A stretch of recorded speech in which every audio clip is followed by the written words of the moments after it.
கிறிஸ்தவ மிகவும் பிரியமானவர்களே, 15/7/2026 உங்களை சந்திப்பதிலே மகிழ்ச்சி அடைகிறேன். வாருங்கள், ஒரு நிமிடம் நாம் ஜெபிப்போம். அன்பு தகப்பனே, இன்றைக்கு நம்மளுடைய பாதுகாப்புக்காய் ஜெபிக்கும்படி என் தேவனுடைய சமூகத்தில் வருகிறேன். என் தேவனுடைய சுத்த கிருபை, நன்மையும் ஆசீர்வாதம் என்னுடைய வாழ்க்கையில இருந்து செயல்படும்படி நீர் செய்தருளும்படி ஜெபிக்கிறேன். எல்லா பொல்லாப்பு நாசமோச வேலைக்கு விலைக்கு நீங்க பாதுகாத்துக் கொள்ளுங்கப்பா. என் தேவனுடைய நன்மை மாத்திரம் என்னுடைய வாழ்க்கையில இருந்து செயல்படும்படி நீர் செய்தருளும்படி ஜெபிக்கிறேன். இயேசு கிறிஸ்து சிந்தின பரிசுத்த ரத்தத்தை இவர் மீதும் குடும்பத்தின் மீதும் செய்கிற சகல காரியத்தின் மீது பூசுகிறேன். ஆகவே இந்த நாள் முழுவதும் மகிமையின் ஆசீர்வாதம் என்னுடைய வாழ்க்கையில் இருப்பதாக.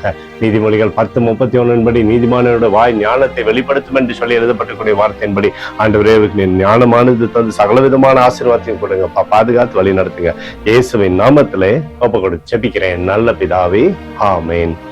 பிரியமான ஜெப பங்காளரே, ஒரு நிமிடம் நம்ம இந்திய தேசத்திற்காகவும் ஜெபிப்போம்.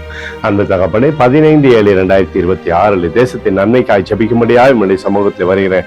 இந்திய தேசம் நீங்க ஆசீர்வதிக்கும்படியாய் ஜெபிக்கிறேன். ஆசீர்வதிங்க. தேசத்துல நன்மையும் கிருபையும் விடுதலையும் நீர் வைக்கும்படியாய் ஜெபிக்கிறேன். எங்களுக்காக அடித்து நொறுக்கப்பட்டிருக்கூடிய இயேசு கிறிஸ்துவும் அவர் சிந்தின வெளியேறப்பட்ட ரத்தத்தை வைத்து ஒப்பு கொடுக்கிறோம். அத்தோடு இந்திய தேசத்தில் எழுப்புதலை தரும்படியாய் ஜெபிக்கிறேன். எழுப்புதலை தருவீராக. எங்கள் கண்கள் பார்க்கும்படி நீர் ஆசீர்வதிக்கும்படி ஜெபிக்கிறேன். நேற்றும் இன்றும் என்று மாறாதவராகி இயேசுவின் நாமத்திலே ஒப்பு கொடு ஜெபிக்கிறேன் நல்ல பிதாவே, ஆமென்.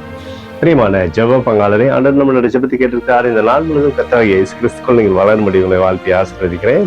ஆமென்.